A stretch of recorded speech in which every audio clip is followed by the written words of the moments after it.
Assalamualaikum warahmatullahi wabarakatuh. Bismillahirrahmanirrahim. Alhamdulillahirabbil alamin. Nahmaduhu wa nasta'inuhu wa nastaghfiruhu wa na'udzu billahi min syururi anfusina wa min sayyiati a'malina. May yahdihillahu fala mudhillalah wa may yudlilhu fala hadiyalah. Asyhadu an la ilaha illallah wahdahu la syarikalah wa asyhadu anna Muhammadan abduhu wa rasuluh. Allahumma sholli ala sayyidina Muhammad wa ala alihi wa sahbihi wa barik wa sallim ajmain, amma ba'du.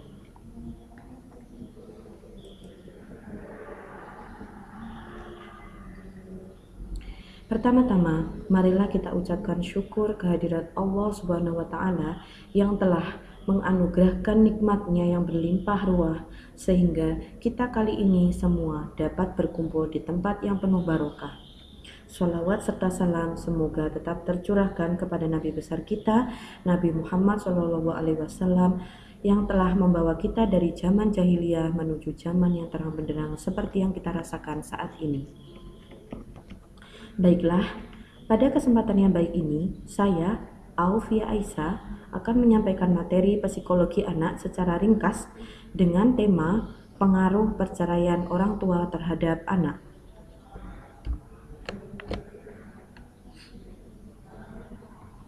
Baiklah, kita akan masuk ke pendahuluan. Adalah hakikat seorang anak bahwasannya dalam pertumbuhan dan perkembangannya ia sangat membutuhkan uluran tangan dari kedua orang tuanya.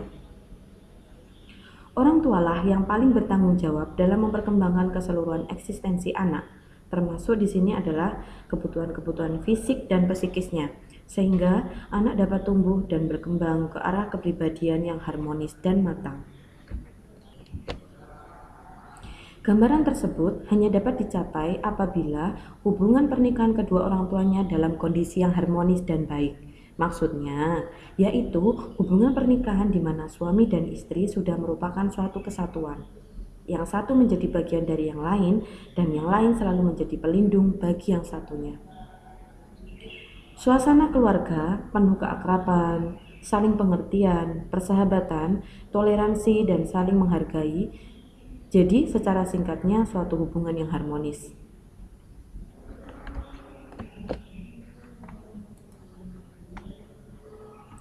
Tetapi, hubungan antara kedua orang tua tersebut tidaklah senantiasa sempurna.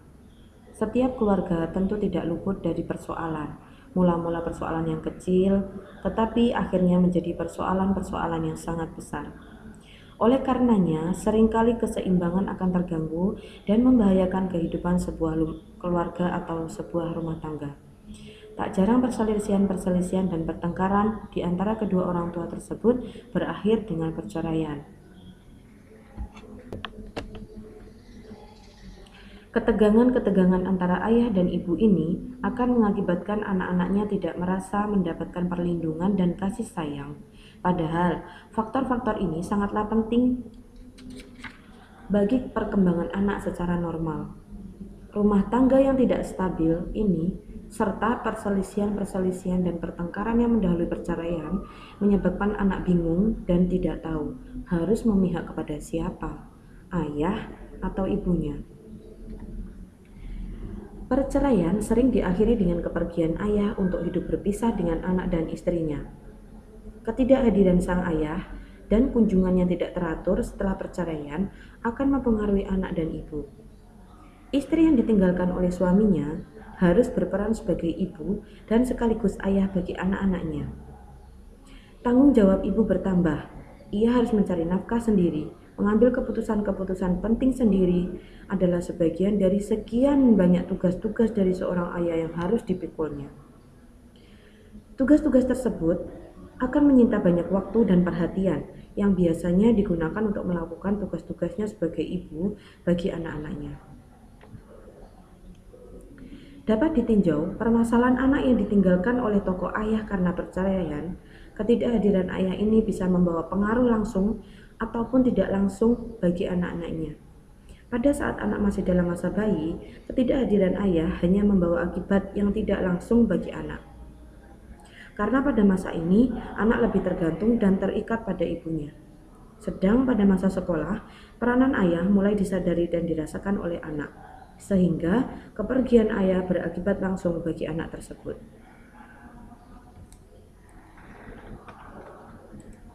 Oke, masuk ke poin yang pertama. Peranan lingkungan keluarga dalam perkembangan anak. Peranan lingkungan keluarga, terutama tingkah laku dan sikap orang tua, sangatlah penting bagi seorang anak, terlebih lagi pada tahun-tahun pertama dalam suatu kehidupannya. Lebih lanjutnya, anak mengidentifikasikan dirinya dengan anggota keluarga yang disayanginya, yaitu dengan meniru tingkah lakunya dan menyesuaikan diri dengan lingkungannya. Ternyata, tidak semua anggota dalam keluarga mempunyai pengaruh yang sama pada seorang anak. Besar kecilnya pengaruh tersebut tergantung dari hubungan emosional antara anggota keluarga tersebut dengan sang anak. Tetapi tidak dapat disangkal lagi, melalui keluargalah anak memperoleh bimbingan, pendidikan, dan pengarahan untuk mengembangkan dirinya sesuai dengan kapasitasnya. Kemudian masuk ke poin yang kedua. Di sini ada tokoh ibu dan ayah dalam sebuah keluarga. Dalam tali pernikahan, seorang istri merupakan teman setia bagi sesosok suaminya. Ia melayani segala sesuatu yang diperlukan suaminya. Tetapi dengan kehadiran anak dalam keluarga tersebut, maka peranan si istri makin bertambah kompleks. Ibu memiliki lebih banyak peranan dan kesempatan dalam mengembangkan anak-anaknya, karena lebih banyak waktu yang digunakan bersama anak-anaknya daripada sang ayah. Hal ini tampak nyata pada tahun-tahun permulaan kehidupan seorang anak. Bila ibu melakukan tugasnya dengan penuh kasih sayang, maka anak akan memperoleh kepuasan dan dapat mengadakan penyesuaian sosial yang lebih baik. Tetapi, bukanlah kuantitas dan kasih sayang yang diperlukan seorang anak, melainkan kualitas hubungan antara ibu dengan anaknya. Selain kasih sayang, maka ibu juga harus menyediakan waktu yang cukup untuk dapat bermain-main dengan anaknya serta memujinya bila mana ia memperlihatkan sopan santun yang baik. Ibu adalah tokoh yang mendidik anak-anaknya, yang memelihara perkembangan anak-anaknya dan juga mempengaruhi aktivitas anak di luar rumahnya. Ibu merupakan tokoh yang dapat melakukan apa saja untuk anaknya, yang dapat mengurus serta memenuhi kebutuhan fisik dengan penuh perhatian. Ia juga merupakan ibu yang selalu datang apabila anak menemui kesulitan, serta dapat mentoleransikan sebagian besar tingkah laku kekanak-kanakannya. Hal ini dapat terlaksana bila mana ibu memainkan peranannya dengan hangat dan akrab, melalui hubungan yang berkesinambungan dengan anaknya. Melalui hubungan kasih sayang dan kedekatan dengan tokoh ibu ini, anak mulai belajar mengimitasikan tingkah lakunya yang lemah lembut, rendah hati, dan sebagainya. Sebagai layaknya seorang wanita harus bertingkah laku. Anak yang gagal melakukan hubungan yang aman pada masa ini kemungkinan akan mengalami gangguan dalam penyesuaian sosial pada saat ia bertambah besar.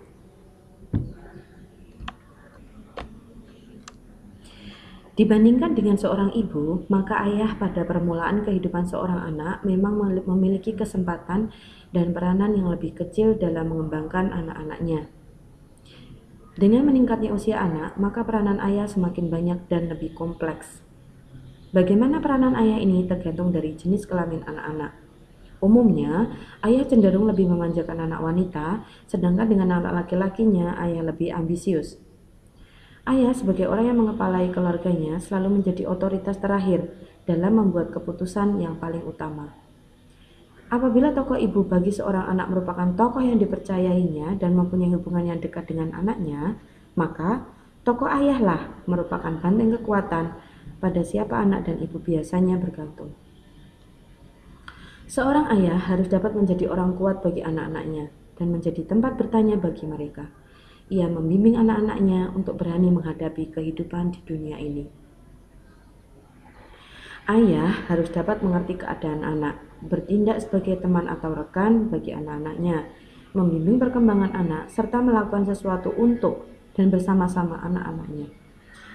Sebagai seorang ayah, maka peranan ayah tampak melalui aktivitas-aktivitas ayah yang berusaha mengembangkan kemampuan-kemampuan, keahlian-keahlian yang dibutuhkan oleh sang anak, mengarahkan minatnya, serta mengembangkan kemampuan intelektualnya.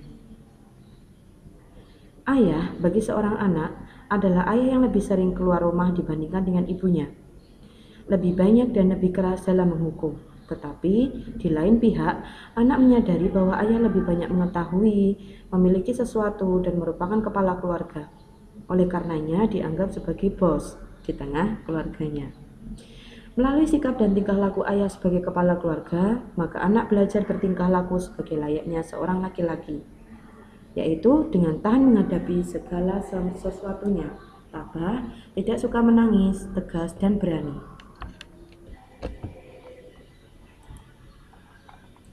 Orang tua yang baik harus memiliki kualitas sebagai ayah dan ibu yang menjadi pelindung bagi anak-anaknya. Mereka harus dapat memerankan tugasnya dengan baik. Mereka harus cukup dapat memberikan afeksi dan menghargai serta menghormati anak sebagai subjek. Mereka dapat dan bersedia melakukan apapun demi anaknya, dan merupakan orang tua yang dapat diandalkan sang anak. Dalam batas-batas tertentu, mereka murah hati dan mau mengabulkan permintaan anaknya. Mereka adalah tokoh yang adil dalam menanamkan sebuah disiplin. Mereka merupakan sumber cinta dan sumber kasih sayang. Mereka merupakan teman intim bagi anaknya. Mereka merupakan tokoh yang dapat ditiru oleh sang anak. Mereka merupakan tokoh yang menaruh perhatian bila anak dalam kesulitan atau kesedihan. Hal ini hanya dapat terlaksana dengan baik melalui kesatuan yang serasi antara ayah dan ibu serta keadaan rumah yang sangat harmonis. Melalui hubungan yang penuh perlindungan dan suasana intim dengan orang tuanya, anak memperoleh kepuasan, membangun basic trust, perasaan aman, serta mengembangkan egonya. Dengan pribadi yang sehat ini, anak dapat memiliki perasaan percaya baik terhadap diri sendiri maupun terhadap dunia yang ada di luar sekitarnya. Lanjut ke poin yang ketiga.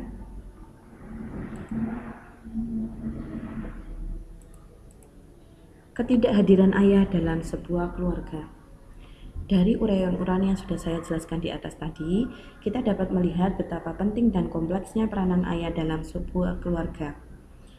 Dia merupakan gambaran dari kekuatan, keamanan, dan kebijaksanaan bagi ibu serta anak-anaknya. Tetapi seringkali kita jumpai rumah tangga tanpa kehadiran seorang ayah, dengan bermacam-macam alasan tentunya. Mungkin karena ayah harus pergi ke tempat lain untuk menunaikan tugasnya, meninggal, atau hidup berpisah karena sebuah perceraian. Ketentraman rumah tangga akan terganggu, dan hal ini pun akan membawa akibat bagi perkembangan seorang anak. Seberapa besarkah akibatnya? Kita akan bahas. Yang pertama, seberapa jauh keterikatan anak dengan ayah. Bila sebelumnya anak memiliki hubungan yang dekat dan erat, di mana ayah juga banyak melibatkan diri dalam mengembangkan anaknya, maka ketidakhadiran sang ayah ini benar-benar merupakan suatu kejadian traumatis bagi seorang anak. Yang kedua, jenis kelamin anak juga mempunyai pengaruh tertentu. Bagi seorang anak laki-laki, ayah merupakan tokoh identifikasi di mana melalui ayah, anak laki-laki dapat belajar bersikap, bertingkah laku, berperasaan sebagaimana layaknya seorang laki-laki. Karena setiap anak laki-laki membutuhkan seorang ayah sebagai contohnya. Sehingga kehilangan ayah berarti kehilangan sumber identifikasi. Sedangkan bagi seorang wanita, ketidakhadiran ayah tidak begitu mempengaruhi perkembangannya. Yang ketiga, kapan saatnya perpisahan itu terjadi juga merupakan sesuatu yang sangat penting. Ketidakhadiran ayah tidak begitu dirasakan oleh anak-anaknya yang masih kecil, karena masa anak-anak ini lebih terikat dan tergantung pada ibunya. Mereka lebih banyak menghabiskan waktu bersama ibu daripada ayah. Tetapi tidak demikian halnya dengan anak-anak prasekolah atau sekolah. Kehadiran dan peranan ayah mulai dapat dirasakan. Kehidupan anak pada masa itu masih terpusatkan dalam keluarganya, sehingga ketidakhadiran ayah mengakibatkan anak merasa tidak aman. Dunianya seolah-olah runtuh. Yang keempat, pengaruh ketidakhadiran ayah dalam sikap ibu kepada anaknya. Bila ibu cukup kuat dan mampu mengatasi goncangan-goncangan yang ada dengan mudah, maka akibatnya anak tidak begitu buruk. Dari sekian yang saya jelaskan di awal tadi adalah sebab ketidakhadiran ayah tersebut. Ketidakhadiran ayah karena ia harus bekerja di luar kota. Itu akan berbeda efeknya bila dibandingkan dengan anak yang ditinggal karena kematian atau karena sebuah perceraian. Sebab-sebab dari ketidakhadiran tokoh ayah ini akan menentukan bagaimana pengaruhnya bagi anak kelak.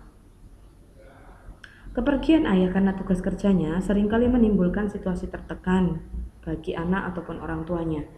Saat terjadinya suatu perpisahan sangat berat bagi siapapun juga, dan setiap anggota keluarga harus menyesuaikan diri dengan perpisahan tersebut untuk kemudian menyesuaikan diri kembali bila ayah telah pulang dari tugasnya.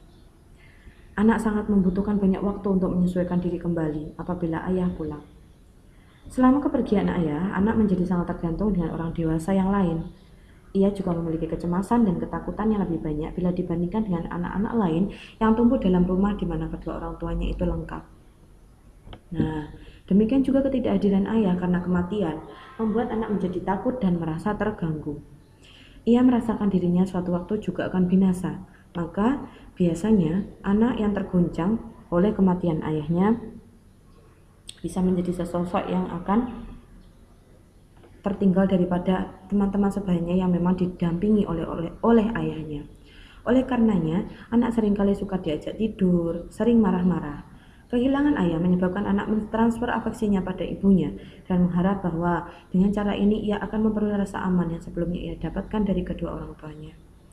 Tetapi kenyataannya justru sebaliknya, ibu mengalami kekurangan waktu untuk memberikan perhatian, asuhan, dan kasih sayang dibutuhkan sang anak, karena ibu sekarang harus bekerja di samping harus menyelesaikan tugas-tugas rumah tangganya. Ketidakhadiran ayah karena sebuah perceraian juga akan mengganggu si anak karena suasana rumah yang penuh pertengkaran. Anak mengalami banyak kesulitan untuk memilih berdiri pada pihak yang mana.